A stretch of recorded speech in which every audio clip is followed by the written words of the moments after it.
श्री शिवाय नमस्तुभ्यं मित्रों, जय महाकाल, हर हर महादेव। तो मित्रों, कैसे हैं आप सब? आशा करते हैं आप सब लोग बहुत अच्छे होंगे। मित्रों, हम सबको पता है कि आज है 24 अप्रैल और आज है वरुथनी एकादशी का बहुत ही प्यारा सा दिन। मित्रों, इस बार का जो अद्भुत संयोग बना है, आप सबको पता है कि गुरुवार का दिन भगवान हरि यानी प्रभु श्री हरि का तो होता ही है। साथ ही में एकादशी पढ़ने से आज के दिन का महत्व तो बहुत अधिक बढ़ गया, यानी कि आज के दिन करने वाले उपाय हमें अत्यधिक लाभ देने वाले हैं। तो मित्रों, चलिए जल्दी से वीडियो करते हैं स्टार्ट और बात करते हैं कि आखिर तुलसी की लकड़ी को ले करके हम स्नान का जो पानी बनाने वाले हैं उससे क्या फ़ायदे होंगे। मित्रों, हमारा जो स्वास्थ्य रोग बीमारी कुछ ना कुछ लगा रहता है वह हमारे शरीर से पूरी तरीके से निकल जाएंगे।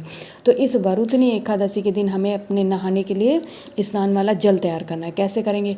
आप लोग सोच रहे होंगे कि एकादशी के दिन तो तुलसी की पत्ती या लकड़ी तोड़ना वर्जित होता है। फिर हमने उपाय में भी बताया कि हमें पत्ती लेना है या तो फिर लकड़ी लेना है। तो बताती हूँ आखिर करना कैसे। देखिए, जब तुलसी माता के पौधे के पास आप जाएंगे तो जो पीली हो जाती है ना पत्ती, जो अपने आप गिर जाती हैं, वो पड़ी मिल जाएंगी और सूखी लकड़ी थोड़ी बहुत आपको नीचे मिल जाएगी। ठीक है, तोड़ना नहीं है, जो स्वयं से टूट के गिर गई आपको वही उठा लेनी है। अगर आप स्नान के लिए जल बनाने वाले हैं या फिर उस व्यक्ति को पिलाने के लिए कुछ भी, तो आपको या तो एक पत्ती उठा लीजिए या फिर लकड़ी। अगर स्नान के लिए जल बना रहे हैं तो आप एक बकेट के अंदर पानी डाल लीजिए। इसके बाद उस पत्ती को लेकर इस बकेट के बाहर से आपको 7 बारी घुमा लेना है। चाहे पत्ती लीजिए चाहे लकड़ी, दोनों में से जो भी लिए आप उसको बाल्टी के ऊपर यानी जल के ऊपर से आपको 7 बार घुमा लेना है। इसके बाद में वो जो व्यक्ति है उसके स्नान के लिए यह जल तैयार हो जाएगा। इससे स्नान करने के बाद उस व्यक्ति के शरीर में जो रोग बीमारी है वह दूर हो जाएंगे और उसकी काया जो है सुंदर हो जाएगी, यानी कि वह स्वस्थ हो जाएगा। और अगर पीने का पानी बनाना है तो आपको ग्लास के ऊपर से 7 बार घुमा लीजिएगा। दोनों ही बारे में आपको 7 बार घुमाना है। ठीक है मित्रों, तो मैं आशा करती हूँ आप लोग यह पहला उपाय तो समझ गए होंगे क्या आखिर आपको स्नान वाला जल कैसे तैयार करना है। तो चलिए अब वीडियो में आगे बात करते हैं दूसरे उपाय की, जो कि हम इस एकादशी के दिन करने वाले अपनी मनोकामनाओं को पूरा करने के लिए।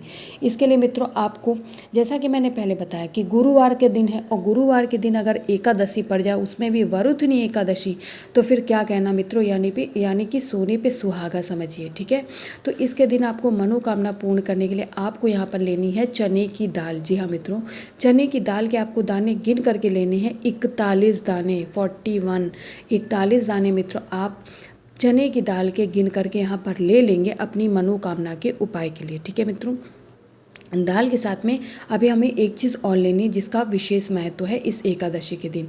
तांबे के कलश में जल तो आप लोग लेते ही लेते हैं ज़्यादातर सभी उपायों के लिए, लेकिन गंगा जल डालना कुछ उपायों में बहुत अनिवार्य हो जाता है। जैसे कि आज एकादशी का दिन है तो जल के साथ गंगा जल लेना अनिवार्य है। आज के दिन कोई बहाना नहीं चलेगा कि हमारे पास नहीं था, हमारा खत्म हो गया, इस तरीके से बहाने मत बनाइएगा मित्रों। गंगा जल जरूर डालीजिएगा।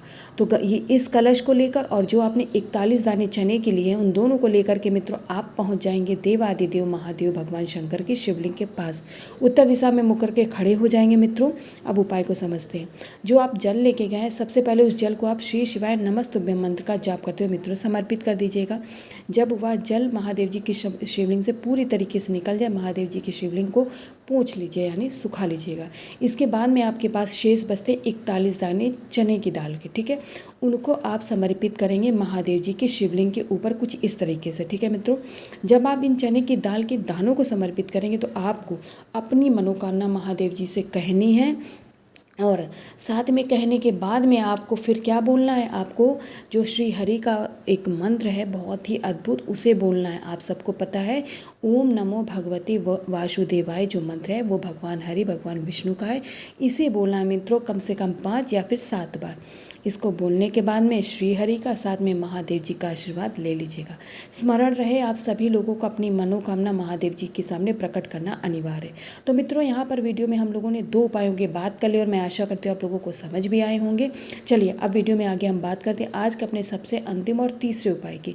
मित्रों, जो इस एकादशी का हमारा तीसरा उपाय है वो किसी पर्टिकुलर एक परेशानी के लिए नहीं है। इसमें आपकी कोई भी परेशानी, चाहे आपकी धन की हो या आपके शरीर से संबंधित हो या फिर कोई भी XYZ कोई भी परेशानी हो, आप सभी लोग यह उपाय कर सकते हैं। इसको करने के लिए मित्रों आपको लेना है पीला चंदन। जी हाँ मित्रों, थोड़ा सा आपको पीला चंदन ले लेना है। इसके बाद में जो महादेव जी की प्रिय वस्तु यानी कि बेलपत्र है, आपको एक बेलपत्र ले लेनी है। ठीक है मित्रों, ज़्यादा नहीं लेनी, एक बेलपत्र लेंगे और थोड़ा सा पीला चंदन लेंगे। इसके बाद में मित्रों आपको फिर वही कार्य करना है। आपको तांबे के कलश में अपने घर का शुद्ध जल ले लेना है। इस बार मैं आप लोगों को फोर्स नहीं करूँगी कि गंगा मतलब जो गंगा जल है वो लेना ही है, लेकिन अगर मिल जाए तो ज़्यादा अच्छा है। इसके बाद इन सभी चीज़ों को लेकर के आपको फिर वही करना, अपने इष्ट देव यानी भगवान शिव के मंदिर जाएंगे या फिर आप अपने घर पे भी कर सकते, कोई परेशानी नहीं। अब यहाँ पे उपाय को बहुत ध्यान से समझिएगा क्योंकि इसका तरीका थोड़ा अलग है। देखिए, जो आपने पीला चंदन लिया उसका लेपन आप करेंगे माता अशोक सुंदरी के स्थान पे। लेपन आपको माता अशोक सुंदरी के स्थान पे सबसे पहले करना है। इसके बाद इसी चंदन को, अलग से चंदन नहीं लेना है, इसी से आपको थोड़ा सा चंदन निकाल करके फिर महादेव जी के शिवलिंग के ऊपर करना है। जब आप दोनों जगह पे चंदन का लेपन कर चुके होंगे मित्रों, तो एक जो आपने बेलपत्र लिया उसे आप समर्पित करेंगे महादेव जी के शिवलिंग के ऊपर। चंदन का लेपन हमें दो जगह करना है, लेकिन जो महादेव जी की सबसे प्रिय वस्तु यानी जो बेलपत्र है उसे आपको अपने जीवन के कष्टों को कहते हुए उनके निवारण हेतु आपको महादेव जी के शिवलिंग पे समर्पित करना है। और जल आप समर्पित करेंगे उसी क्रम में जिस क्रम में आपने चंदन का लेपन करनी है, यानी कि सबसे पहले माता अशोक सुंदरी के स्थान पे जल समर्पित करेंगे और बाद में महादेव जी के शिवलिंग के ऊपर श्री शिवाय नमस्तुभ्यम मंत्र का जाप करते हुए मित्रों समर्पित कर देंगे। तो मित्रों, यहाँ पर हम लोगों ने भी इस वीडियो में 3 महा उपायों की बात कर ली और मैं आशा करती हूँ आप लोग समझ गए होंगे। अगर कुछ भी नहीं समझ आया है, कुछ भी संशय है, तो कमेंट सेक्शन में कमेंट कर सकते हैं, कोई दिक्कत नहीं। ऐसे ही महादेव जी का आशीर्वाद आपके परिवार पर सदा बना रहे। श्री शिवाय नमस्तुभ्यम।